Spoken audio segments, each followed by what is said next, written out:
Hey, what's up guys, TotallyDubbed here, and today I'm doing a video review on the BenQ EL2870U.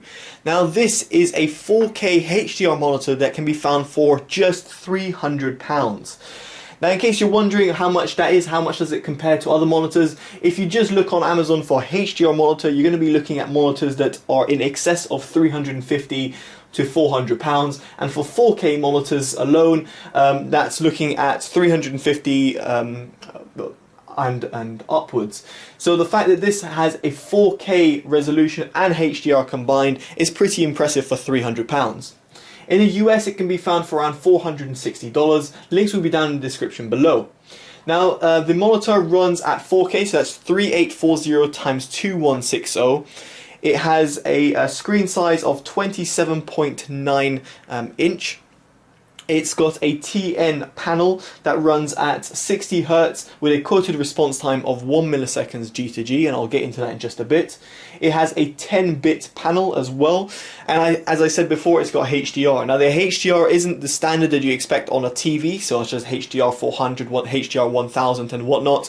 It is pretty much the classic PC manufacturer spec of HDR. In other words, it has better colors, and it's supposed to boost up the contrast. However, it doesn't reach the 1000 nits that you'd expect it to reach. But it's pretty much understandable given the fact that you are sitting very close to a monitor, so you're not going to be burning out your eyes.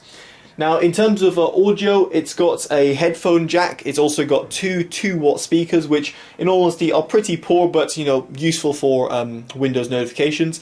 And in terms of inputs, you've got display ports 1.4 and 2 HDMI 2.0 ports as well. There's also VESA capability as far as I'm aware, that's built in, and you've also got AMD FreeSync as well. So if you've got AMD graphics card, then you can benefit from a tear-free experience. I haven't got the FreeSync range at hand, but in case you're interested, just ask me and then I'll be sure to ask the manufacturer. But other than that, all the specs and whatnot can be found in the link in the description below, so make sure you check that out, including the full dimensions of the monitor. Now in terms of the monitor itself, in terms of build quality, it's pretty standard. You've only got a sort of tilt adjustment, which is pretty, is also quite limited. There is no pivot, there's no height adjust or any sort of rotating that you can do, so do bear that in mind. Now the monitor has a nice plastic grey stand. It looks pretty nice. I must say, if I just zoom in over here, you guys will be able to see it looks quite nice and it looks pretty professional. It will blend into most environments. There's also an eye care sensor over here, which is useful for adjusting the color temperature of the monitor and also reducing eye strain. It's not something I would personally use, but it's nice the fact that BenQ have included it, especially at this price range. Now in terms of the bezels of the monitor, they're not thick, so to speak, but there is a little bit of like a gap between the panel itself and the bezels. It's not bad, nothing to be overly concerned about. It's got black bezels around the edges and a silver grey, just a grey coloured at the bottom. Other than that, there's not much to add to in terms of the build quality and the design of it. I think BenQ could have spent a little bit more attention to the bezels. I would have liked a 3-side borderless design, but nevertheless, it's not a big deal, especially at this price range and for what you're getting. Now let's talk about the panel quality, which is very important. Now when I got this out the box, it was absolutely horrendous. I'll say that straight out, and that's because of the contrast ratio. Now it has a TN panel, and it's to be expected that you're going to have a relatively poor contrast ratio, but this monitor particularly reminded me of a 100 to 200 pound TN panel that I reviewed previously from BenQ, and it's absolutely horrendous to look at. Even when I went through the settings and adjusted everything that I could have done, I still found the contrast ratio to be poor. So images don't really pop in colors, and that's with HDR on or off. In fact, with HDR on, the contrast ratio is even more glaringly obviously bad. I'll try and demonstrate that in just a bit with Shadow Warrior 2, but nevertheless, with HDR off, I felt that the contrast ratio really lacked, and it was just pretty poor throughout the image. So in this image where you should be seeing like a really nice popping colors and whatnot, it just felt like all the colors are kind of lost and it's kind of like a murky background. In this, the green should be really nice and vibrant green, but unfortunately it wasn't. In terms of the overall color accuracy, I can't say I had a major problem with it, but still I did feel that in certain aspects or in certain colors, I felt that the monitor was struggling to reproduce a really color accurate display. Now, it is to be expected. You are paying a very low price for what you're getting in terms of the feature set that's inside, so there is going to be some sacrifices made. But in terms of the color reproduction and the overall contrast ratio, I just feel that, in all honesty, if you're going to be buying a 4K HDR monitor, you're going to be expecting beautiful colors to be popping. I don't know why you would buy a HDR monitor if you're going to get crap colors. It just makes no sense to me. And if you're going to get a 4K monitor, which you're going to need to output via a pretty strong GPU, I don't understand why you would be again going on a budget. But nevertheless, I don't know if it's just me being me. But nevertheless, I just felt that the colors and the contrast really let this monitor down in all respects.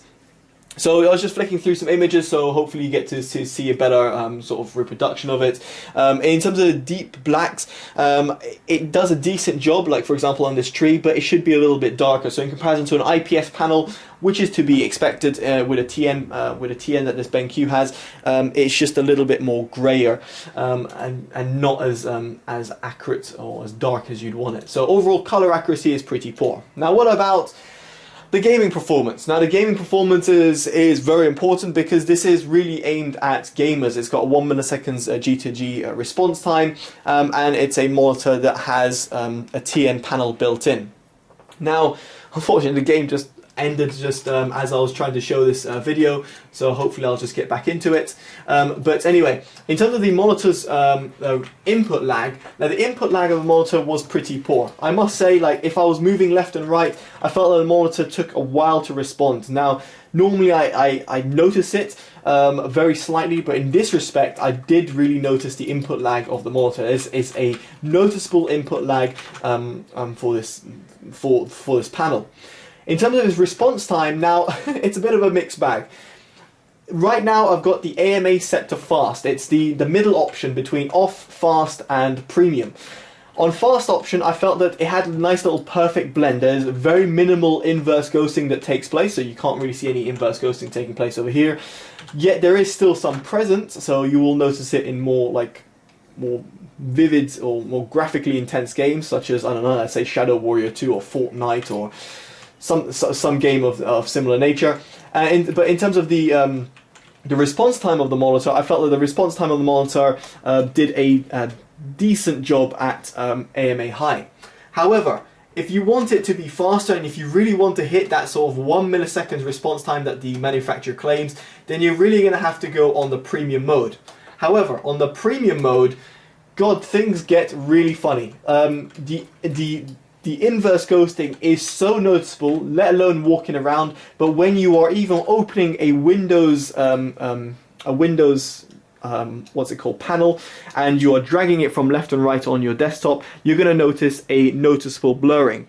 Now, that blurring is really hard to ignore, and especially for something that is a HDR 4K monitor, you're just going to notice it, especially with its relatively slow response time versus a gaming grade TN panel that's not 4K and whatnot. So response time is a bit of a mixed bag. If you want the fastest response time, you're going to have to suffer of a lot of inverse ghosting.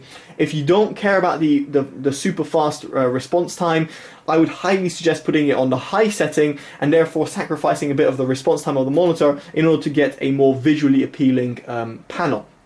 Highly suggest that, and given the monitor's specs, I can't really expect people to be playing competitively.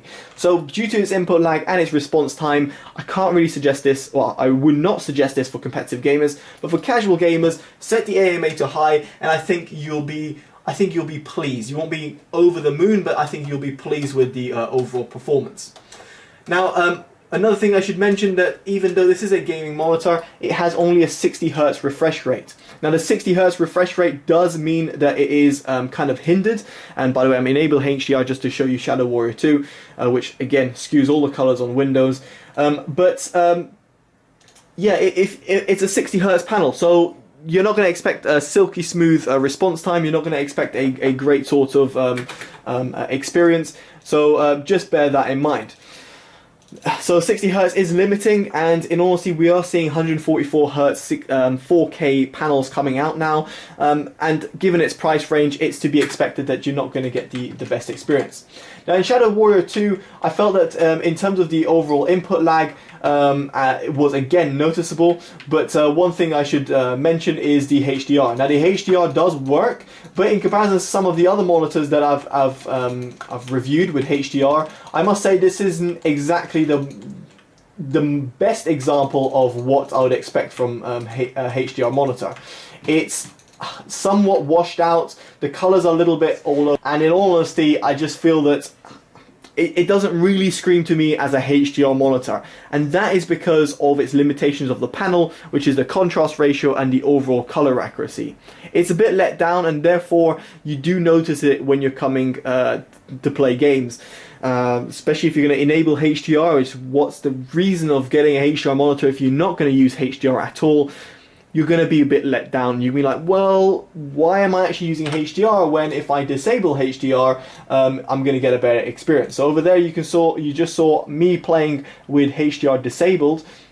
Now I'm going to enable HDR and I'm going to reduce the gamma, which is what you should always do on this game.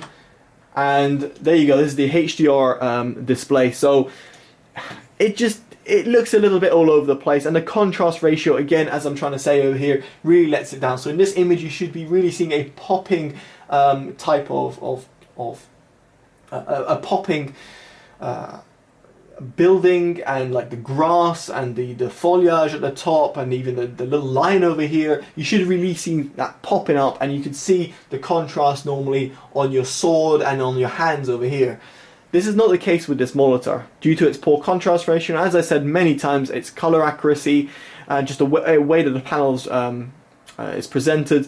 I just don't see why I would play this game in HDR. It just doesn't really add anything extra that I would otherwise miss if I didn't have a HDR monitor. So my conclusion, it's a little bit long-winded, and I know it's pretty obvious from what I've been pretty much getting at throughout the video, but it's a little bit of a mixed bag. I just don't understand why someone would get a 4K HDR monitor when the panel doesn't look great and its contrast ratio lets it down, and the HDR capabilities aren't full HDR. So what's the point? I mean, it's £300, and I get it, you get a 4K HDR monitor, but the HDR element of it is really nothing to be amazed about. The 4K element of it is 60 Hz. If you're going to get it for video editing, photo editing, you're going to be misproducing your work and whatnot, or photo, color grading. If you're going to be using it for just watching movies, then you're going to notice that the contrast ratio again and the deep blacks and whatnot let it down. And then if you're going to be, gaming on it, then you're going to notice that there's the input lag that lets it down, and then the overall response time of the monitor that also lets it down. So there's several elements over here that all are pretty negative towards the monitor. The only biggest plus side I would say is that it is the cheapest 4K HDR monitor on the market. Is it worth it? Is it something that I would spend if I was looking for a monitor of a sort or something like that? No. I would just spend a little bit more money, even if it means double the amount of money, and to get an actual beautiful 4K monitor and or a HDR monitor. Or on top of that, even a monitor that has a 144 Hz refresh rate. For example, the Samsung equivalent, which uses a quantum dot panel, 144 Hz, and is a 1440p 4K panel. Yes, it's not 4K, but it will suit every sort of gamer's needs in that respect. This, to me, is just a little bit of like, let's throw every sort of spec in the box, let's see if anyone buys it type thing. That's just my opinion. So no, I can't recommend it. I would recommend other monitors. If you're looking for a £300 monitor, heck, if you're a gamer, get an actual 1080p 144 Hz panel, which I'll link down in the description below in terms of suggestions. If you're looking for the 4K beauty of it, again, I'll link down in the description below some suggestions of beautiful 4K monitors. Yes, they won't have HDR, but they will look a lot more better than this. A lot better than this monitor will do. So there we go, guys. That's been my honest opinion. let me know in the comments below what you think of the monitor, or if you own it yourself. I'll be more than interested to hear your thoughts. And that's about it, guys. Make sure you like, comment, subscribe. Always helps my channel grow. Favorite and share and all that good stuff. Alright guys, I've been Totally Dubbed. Take care and bye-bye.